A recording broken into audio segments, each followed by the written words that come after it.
Bismillahirrahmanirrahim. Assalamualaikum warahmatullahi wabarakatuh. Bapak Ibu yang hebat, pada kesempatan kali ini perkenalkan nama saya Endang Sriwayuningsih dari SMA Negeri 11 Yogyakarta. Pada kesempatan ini saya akan merefleksi filosofi pendidikan menurut Ki Hajar Dewantoro. Baiklah, kita mulai ya. Kesimpulan filosofi pendidikan Ki Hajar Dewantoro. Dari modul 1.1 yang sudah kita pelajari, kesimpulan filosofi pendidikan menurut Ki Hajar Dewantoro, ini yang bisa saya simpulkan Bapak Ibu. Menurut Ki Hajar Dewantoro, pengajaran itu adalah bagian dari pendidikan.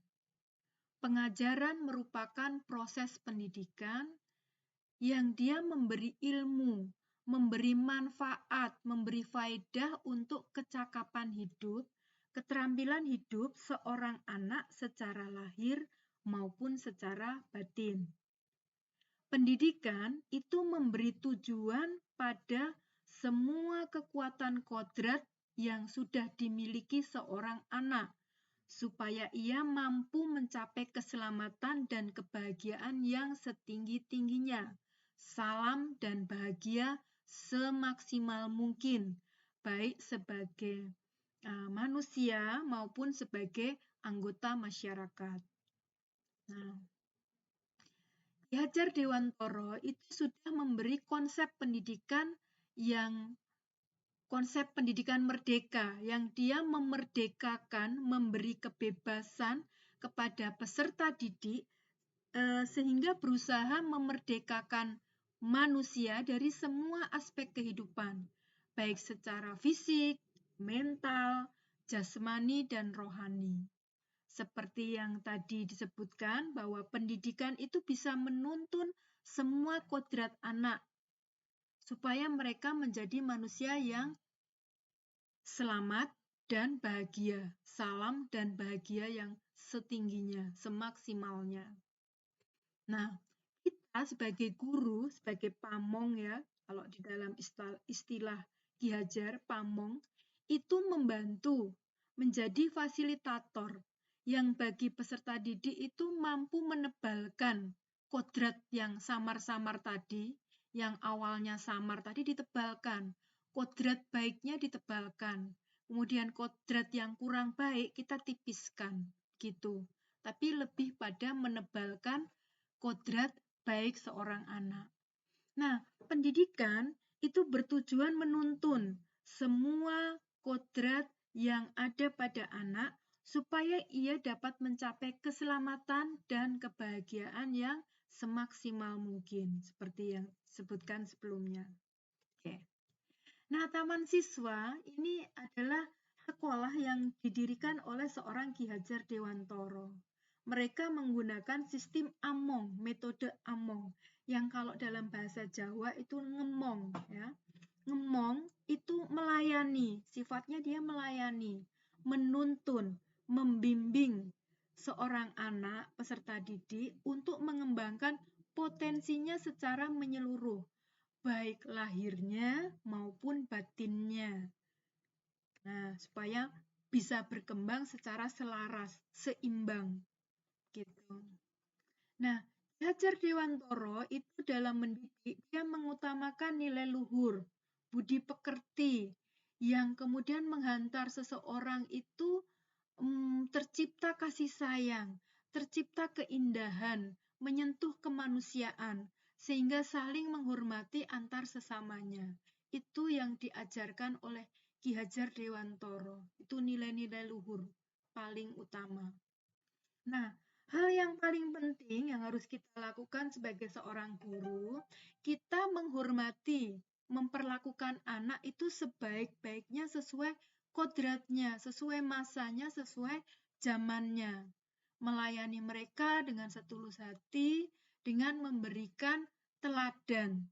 Kalau di dalam Taman Siswa namanya Engarso Sung Tulodo, itu ada pepatah seperti itu. Di depan memberi contoh.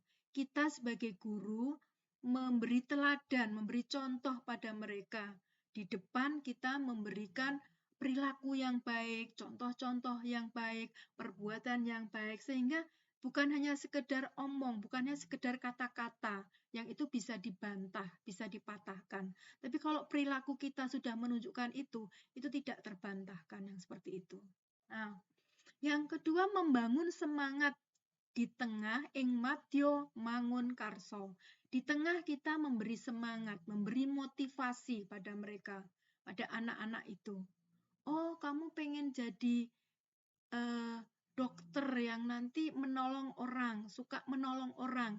Jadilah perawat, jadilah dokter, jadilah guru, jadilah orang-orang siapapun itu, karir apapun yang mereka pilih, yang itu membantu sesamanya, itu silakan kita beri semangat.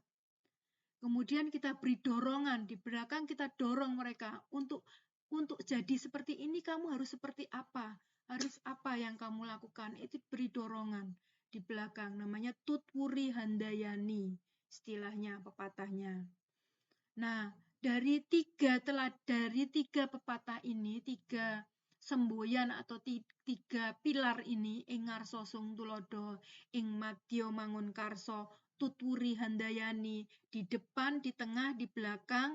Nah, kita selalu menuntun mereka, selalu mendorong mereka. Nah, untuk tumbuh kembangnya seorang anak.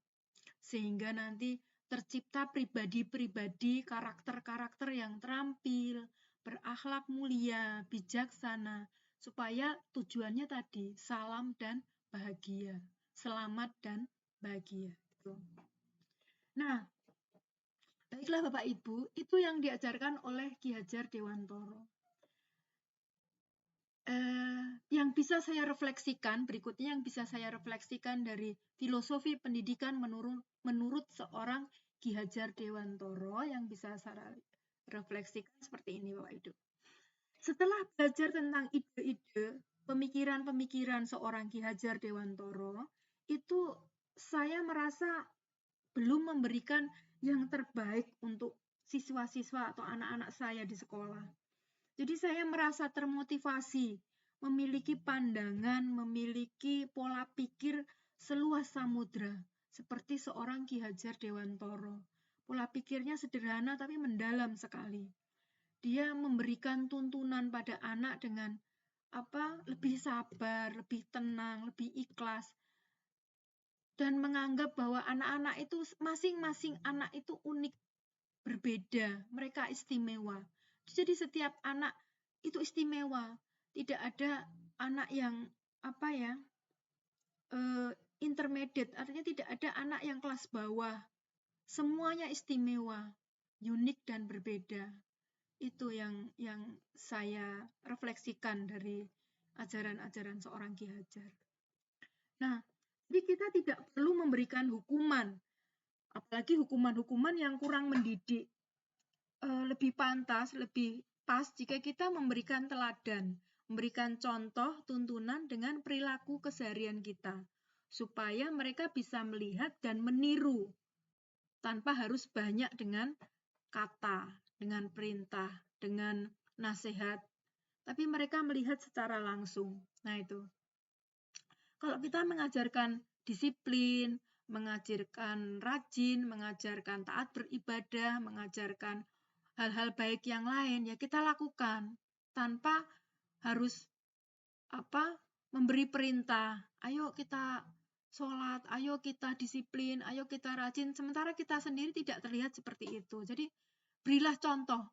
Dengan kita memberi contoh itu, anak-anak otomatis sudah bisa membaca apa sih perilaku yang disukai gurunya, apa sih perilaku yang diajarkan oleh gurunya seperti apa gitu.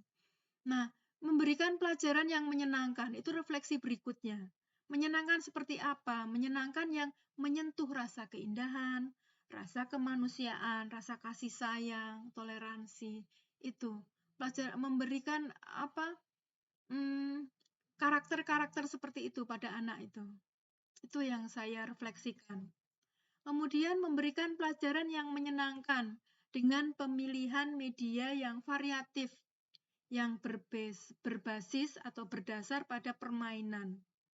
Jadi taman siswa itu adalah tamannya seorang siswa, tamannya anak-anak, tamannya para peserta didik yang merasa mereka itu dididik dalam sebuah taman, dalam sebuah area atau wilayah yang menyenangkan, membahagiakan. Kalau kita lihat taman itu kan membahagiakan ya. Itu seperti itu. Kemudian yang selanjutnya yang bisa saya refleksikan yaitu berkomunikasi lebih baik dengan wali peserta didik, dengan orang tua. Dengan kita lebih komunikatif terhadap orang tua, itu akan membentuk kedekatan.